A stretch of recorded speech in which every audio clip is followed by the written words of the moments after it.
नमस्कार बच्चों। आज का हमारा विषय है अलंकार।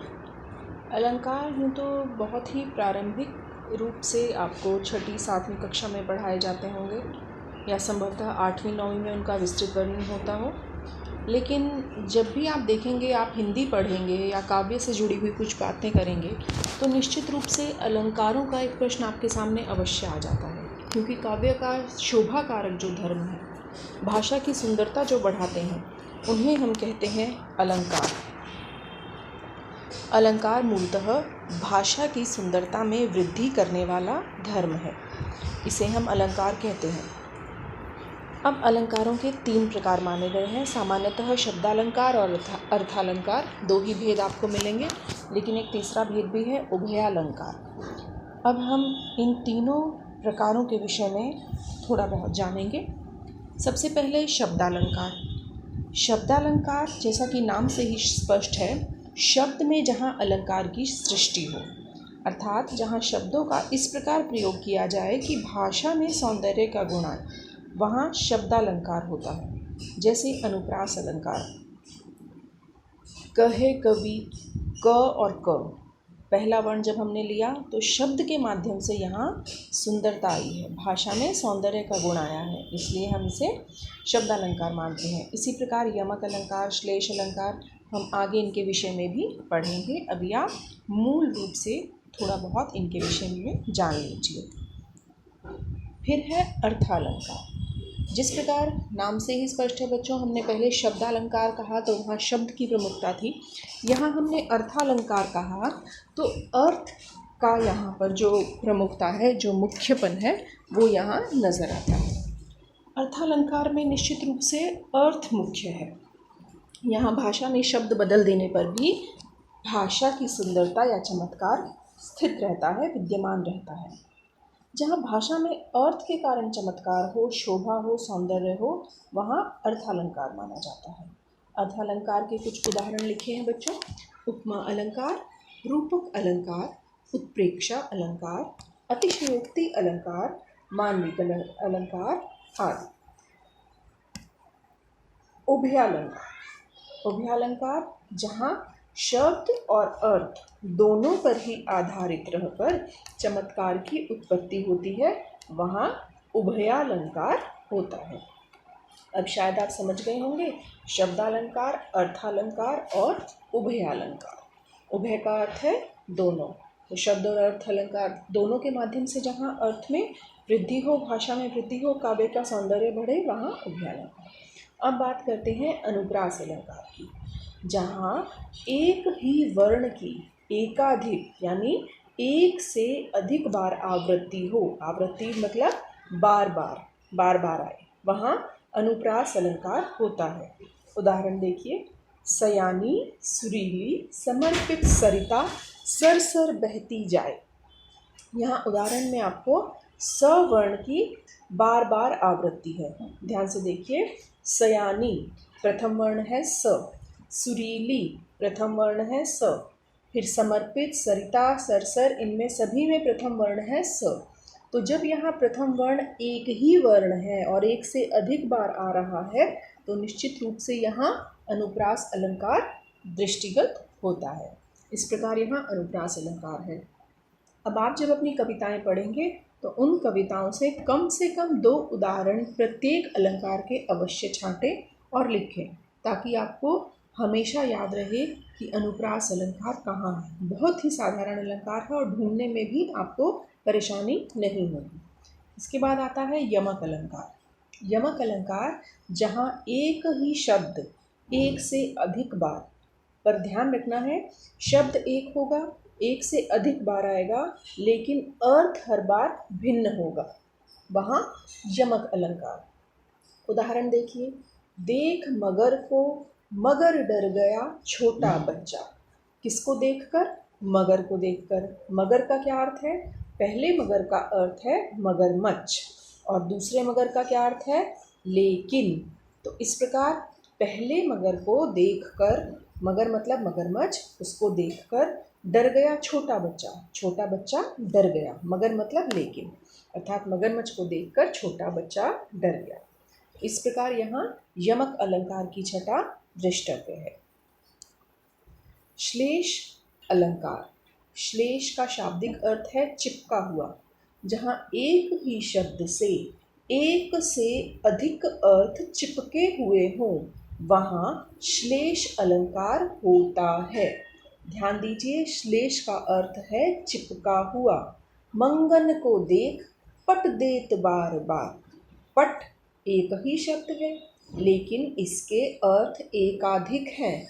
जैसे पट के पहले अर्थ के रूप में दरवाज़ा यानी मांगने वाले को देखकर जो भी भीतर उपस्थित है वह दरवाज़ा बार बार बंद कर देता है।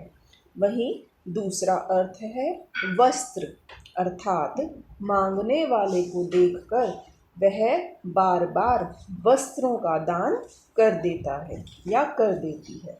इस प्रकार पट एक ही शब्द है परंतु उसके दो भिन्न अर्थ हैं और दोनों ही भिन्न अर्थ इस वाक्य में पूरी तरह उपयुक्त जान पड़ते हैं। इसलिए श्लेष अलंकार की छटा यहाँ दृष्टिगत होती है। अगला अलंकार है उपमा अलंकार। जहाँ उपमेय की उपमान से तुलना की जाए वहाँ उपमा अलंकार की छटा होती है। उपमेय का अर्थ जिसकी तुलना की जाए, उपमान जिससे तुलना की जाए। उपमा अलंकार में तुलना के लिए सामान्यतः सा, से, सी, जैसे आदि शब्दों का प्रयोग सामान्य रूप से किया जाता है। जहाँ भी इन शब्दों का प्रयोग हो मोटे तौर पर आप वहाँ उपमा अलंकार पाते हैं। ध्यान से देखिए, उदाहरण, हाथी सा गोलमोल गुब्बारा उड़ा। हाथी सा, कैसा गोलमोल? हाथी सा गोलमोल। तो यहाँ उपमान क्या है? किसके जैसा गुब्बारा है? हाथी जैसा। और किसको कहा गया है? गुब्बारे को।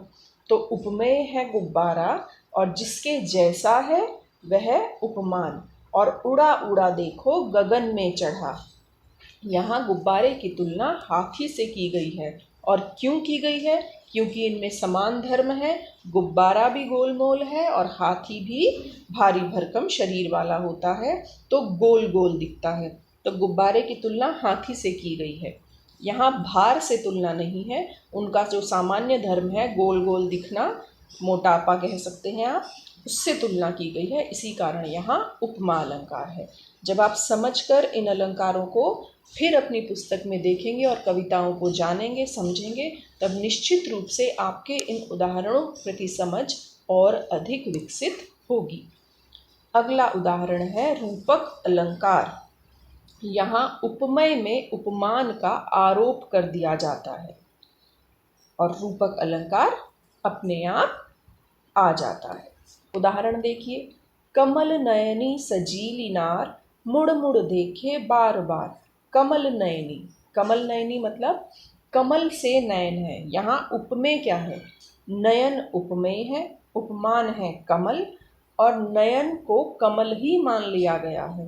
यानी उपमेय जो नयन है उन पर कमल का आरोप कर दिया गया है कि वो कुछ अलग नहीं है, एक ही है, कमल नयन। और नयनों में कमल के आरोप के कारण यहाँ रूपक अलंकार की छटा दृष्टिगत होती है।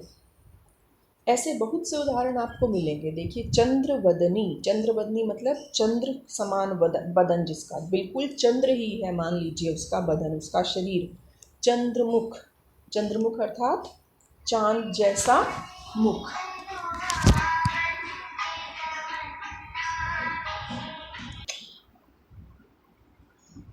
रूपक अलंकार के बारे में आपने जाना।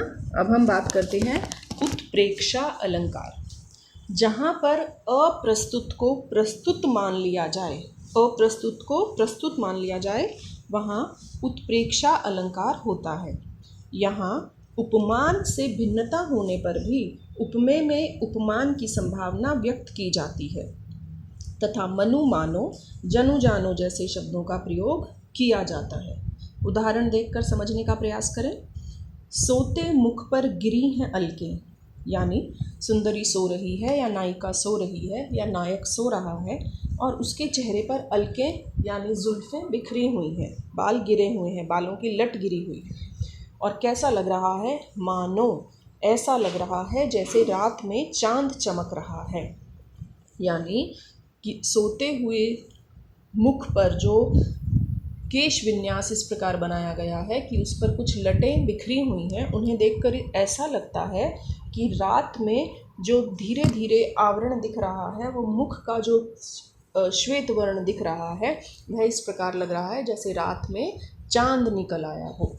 तो इस प्रकार का जो रूप आप यहाँ देख रहे हैं, इसमें इन पंक्तियों में उत्प्रेक्षा अलंकार की छटा दिख रही है। और वाचक शब्द कौन सा है? मानो। मानो वाचक शब्द है। प्रस्तुत उदाहरण में अप्रस्तुत चंद्रमा को, यानी चंद्रमा यहाँ प्रस्तुत नहीं है परंतु उसे प्रस्तुत मान लिया गया है और मुख पर उसका आरोपण कर दिया गया है। मुख और चंद्रमा में पर्याप्त भिन्नता होते हुए भी मुख में चंद्रमा की संभावना के कारण यहाँ उत्प्रेक्षा अलंकार है। और जैसा कि मैंने बताया, वाचक शब्द मानो भी यहाँ प्रयुक्त हुआ है।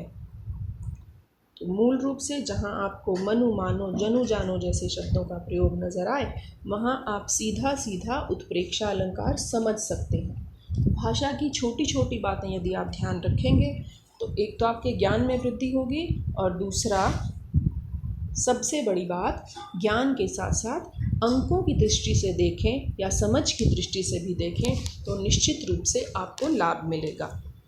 अब चलते हैं अतिशयोक्ति अलंकार। नाम से ही बहुत कुछ स्पष्ट हो रहा है।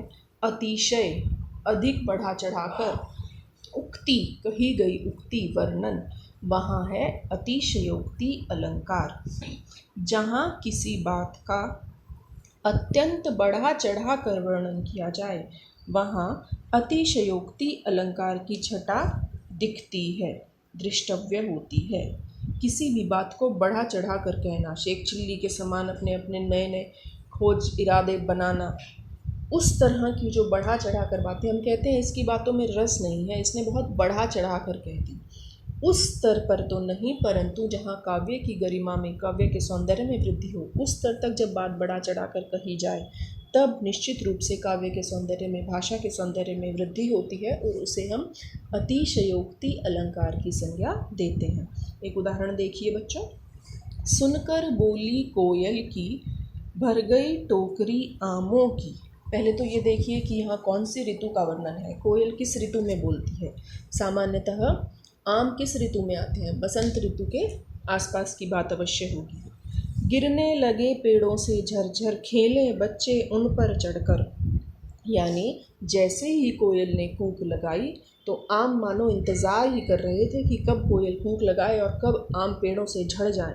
और भर गई टोकरी आमों की, आमों की टोकरी अपने आप कोयल की आवाज़ सुनकर भर गई, यानी स्वतः ही आम टपकने लगे। क्या वास्तव में यह संभव है?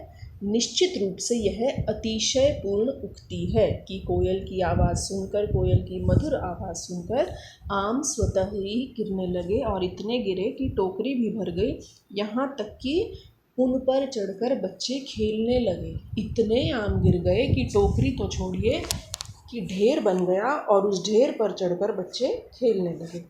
तो कोयल की बोली सुनते ही आमों का अपने आप गिरना, टोकरी का भर जाना और इतना गिरना कि ढेर बन गया, आमों का जो ढेर है उस पर चढ़कर बच्चे भी खेलने लगे।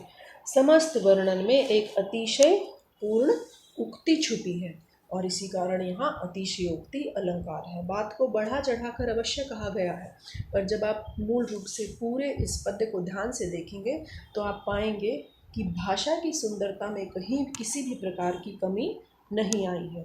फिर सुनिए। सुनकर बोली कोयल की, भर गई टोकरी आमों की, गिरने लगे पेड़ों से झरझर, खेले बच्चे उन पर चढ़कर। तो इस प्रकार भाषा के सौंदर्य में भी वृद्धि हो रही है। बेशक यहाँ पर अतिशयोक्ति है, परंतु अलंकार के माध्यम से काव्य का सौंदर्य कहीं भी कमतर नहीं हुआ है, वृद्धि ही हुई है, और यही अलंकार का मूल धर्म है। तो इस प्रकार बच्चों, आज हमने अपने अलंकारों के बारे में थोड़ी बहुत जानकारी हासिल की। आशा करते हैं कि आप इस जानकारी को अपने जो आपके प्रश्न पत्र आएंगे उनके साथ जोड़कर समझेंगे। ठीक है। अब हम बात करेंगे मानवीकरण अलंकार की। जहाँ प्रकृति में मानवीय व्यवहार का आरोप किया जाए वहाँ मानवीकरण अलंकार की प्रतीति होती है। अतिशय उक्ति में हमने देखा, अतिशय मतलब अधिक बढ़ा चढ़ाकर, नाम से ही स्पष्ट है।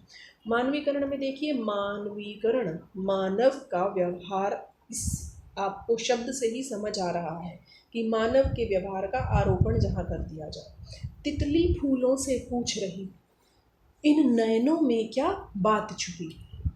अब ना तो तितली ही पूछ सकती है और ना फूलों के नयन ही होते हैं। हमें दोनों ही बातों में मानवीय व्यवहार का आरोप कर दिया गया है, यानी तितली में मानव की तरह पूछना और फूलों के नयन, दोनों ही बातें मानव से ली गई हैं, यानी मानवीय व्यवहार का आरोप किया गया है।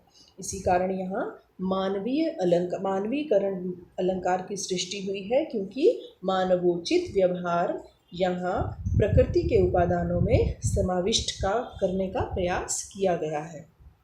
तितली फूलों से पूछ रही, इन नयनों में क्या बात छुपी। जब आप इन्हें पढ़ेंगे तो आप जानेंगे, यदि आप इनका शाब्दिक अर्थ समझें तो क्या तितली वास्तव में फूलों से पूछ सकती है और क्या फूलों के वास्तव में नयन होते हैं, दोनों ही बातों का उत्तर आपको नकारात्मक मिलेगा।